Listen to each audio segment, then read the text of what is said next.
Hi y'all. Metaphysical Mama. How is everyone today? It's so nice today. Driving again. Thought I'd take you with me for a little ridey ride. So, I've driven by 3 cars so far that have 144 or 441 on the license plates. 990. I'm on my way to get my special incense that I love and go sit down at the water. And I have my really super cool drum with me and my harmonica and my maraca, and I'm going to pick up a good friend, and I got lots of writings with me, so I'm gonna go sit and try to organize some of my shit so I can get it up on my website that I'm trying so hard to work on. There's so much.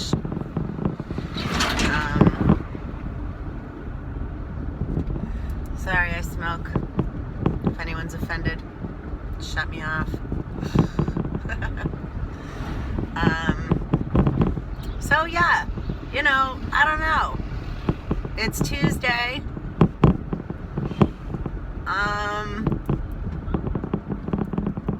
Lots of kids walking around. Spring is in the air. You have anything you're grateful for? Having something to be grateful for.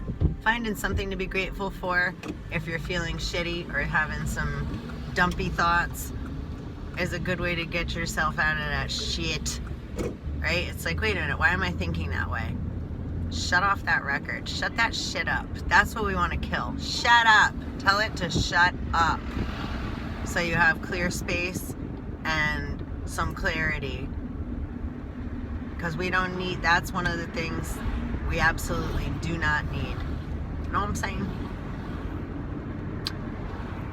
So, I think I'm just going to leave this short and sweet because I'm almost at my destination, and I just wanted to pop on quick and share a little bit of love and super hugs to everyone, and maybe I'll pop on after and do a little reading out of one of my notebooks. I'm like going through old readings of mine from like 2009, and a lot of it's like about biochemistry and all this stuff, and I'm like, God, I've been writing this stuff for so long. It's so crazy. 13 years. Well, longer, but just what I'm going through right now, reading some of my old notebooks that I've been able to somehow, thankfully, that's something I'm grateful for. Most of my things have gotten taken throughout, this journey. House, dog, things, jobs, family, everything, just about, right?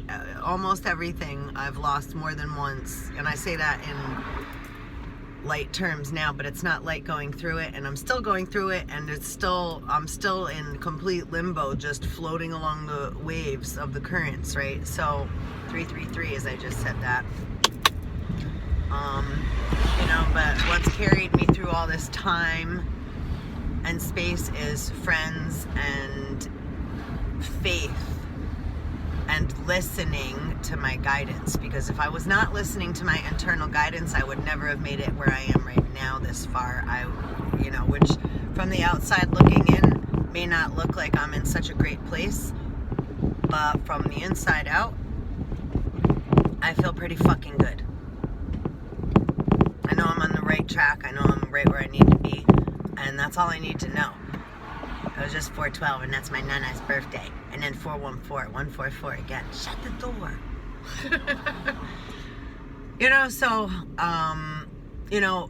It's really important, I want to say, to, even though things appear on the outside, right, that fucking false evidence appearing real, fear creeps up its ugly head.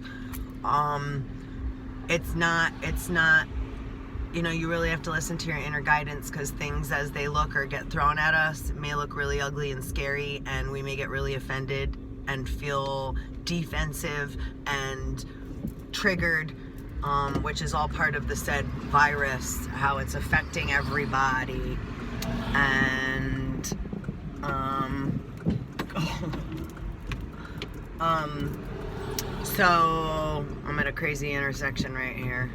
Oh, forget it. I'm not gonna make it in that spot. So, you know, trusting your inner guidance and having faith is the best suggestion I can offer in any time of trial and tribulation, or where it seems like there's no way out and we're struggling really hard to see any kind of light, which is kind of derogatory of like the hypocritical duality, right? It's like everything's born in the dark, yet you know, and we don't want to get caught in the false light, but at the same time you want to create your own light, right? You want to create your own spark of divinity within the dark. And that's how you raise your vibration and raise your conscious awareness and float above, or dive into, like if you're surfing, right? You have to dive into the wave that's coming, kind of, right? If you're paddling out, you got to dive into the roll and under the current of the wave that's coming. And our initial reaction would be to back up.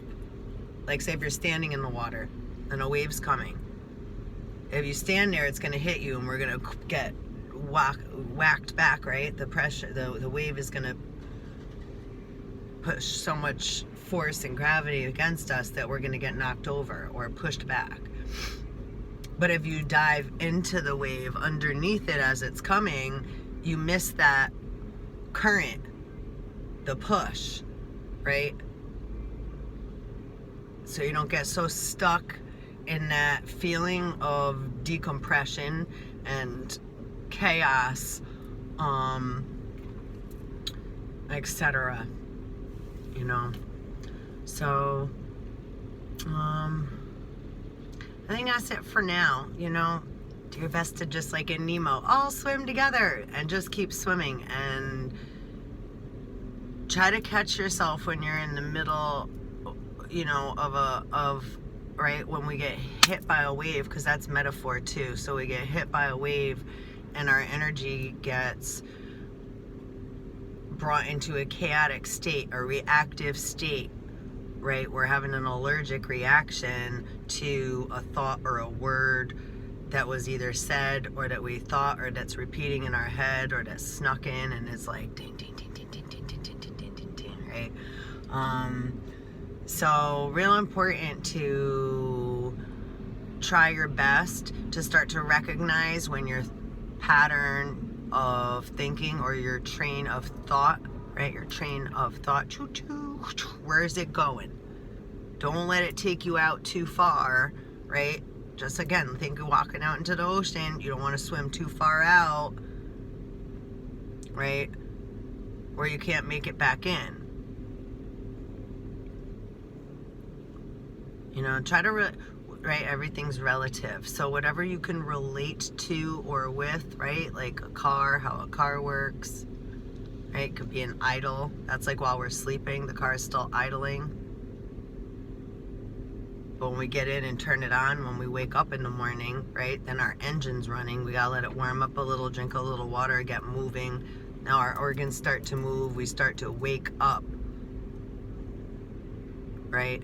So same with while we're awakening, while we're awake, right? This is just an extension of such nature. So expand your horizons, right? Expand the awareness and relate it to something that you can relate to, right? Welding, alchemy, chemistry. So when we get hit with a wave, the elements in our body get arisen. The wave goes over our head. We have static, we have thoughts that are electric, positive and negative, so they're scattering, right? Static. We have like a storm going on. So while we're still conscious and walking around and think, right, we're really under the wave, and we want to have inner standing. We want to let that wave come back down to like the heart chakra area, like where you're treading water, right? Where the balance is, right here. for